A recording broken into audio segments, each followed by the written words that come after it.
Saudara, Kejaksaan Agung menjadwalkan pemeriksaan Menpora Dito Aryo Tejo pada hari ini atas kasus dugaan korupsi penyediaan infrastruktur BTS dan infrastruktur pendukung di Kementerian Kominfo.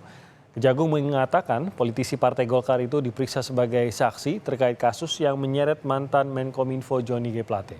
Dito diketahui sebelum menjabat sebagai Menpora adalah staf sus dari Menko Perekonomian. Hal ini disampaikan Kapus Penkum Kejagung, Ketut Sumedana, melalui pesan singkat yang diterima Kompas TV. Sebelumnya Kejagung telah menetapkan 8 orang tersangka dalam perkara yang merugikan keuangan negara hingga 8,32 triliun rupiah. Dalam keterangan tertulisnya kemarin, Kapus Penkum Kejaksaan Agung Ketut Sumedana mengatakan, betul besok ada pemanggilan menurut jadwal jam 9 waktu Indonesia bagian Barat. Semoga bisa hadir tepat waktu.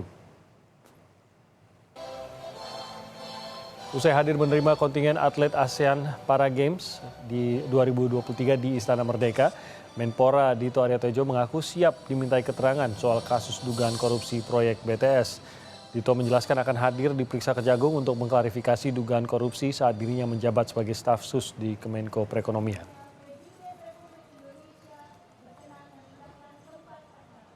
Memberikan keterangan dan ini biar informasinya tidak sumir, kita akan insya Allah hadir ke Kejaksaan Agung di siang nanti. Jam berapa Mas? Rencananya jam 1. Jam 1? Iya. Kalau tadi sekalian lapor ke Presiden juga Enggak. Itu kan urusannya saya dituduhnya, saya bukan waktu saya sebagai Menpora dan itu tuduhannya ya nggak apa-apa lah. Kita nanti akan memberikan keterangan dan juga klarifikasi. Kita akan memantau perkembangan terkini pemeriksaan Menpora Dito Aryo Tejo. Kita akan langsung bergabung dengan jurnalis Kompas TV Renata Panggalo yang berada di Gedung Kejaksaan Agung Jakarta. Pagi, Renata, apakah Menpora dikonfirmasi akan hadir dalam pemeriksaan pada hari ini dan apa yang ingin digali oleh para penyidik dari Menpora? Iya, Timothy, tadi ditanyai oleh wartawan di Istana Negara setelah menyambut kedatangan atlet ASEAN Para Games. Rencananya Menpora Dito Aryo Tejo akan tiba di Kejagung sekitar pukul 1 untuk menyanggupi pemanggilan dan untuk mengklarifikasi bagaimana kemudian keterlibatannya di dalam kasus proyek BTS 4G Bakti Kominfo.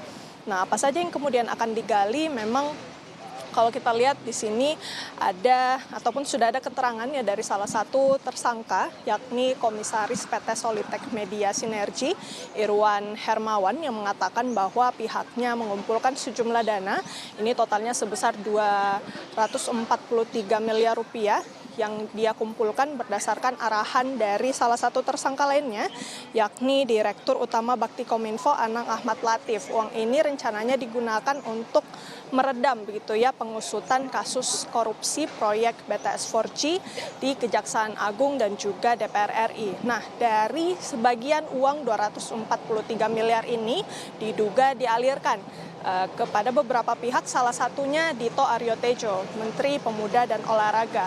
Kalau berdasarkan keterangan dari Irwan sendiri, Dito ini menerima sekitar 27 miliar dalam bentuk pecahan uang dolar Amerika Serikat. Ini diterima oleh Dito langsung di kediamannya di Jalan Denpasar, Jakarta Selatan.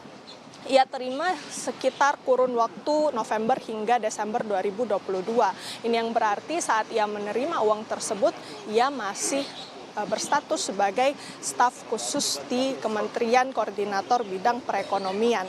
Nah, inilah nanti yang diduga akan dicoba diungkap begitu ya, ataupun digali dari pihak Dito oleh Jaksa Agung Muda Tindak Pidana Khusus. Tadi merespon terkait dengan dugaan keterlibatannya, Dito sempat menampik begitu ya, ia bahkan tidak mengenal, tidak mengetahui, bahkan mengaku tidak menerima uang tersebut. Jadi nantinya kita lihat hasil dari pemeriksaannya nanti, Timothy dan juga saudara, apakah Kejaksaan Agung akan langsung merilis hasilnya. Kita tunggu saja.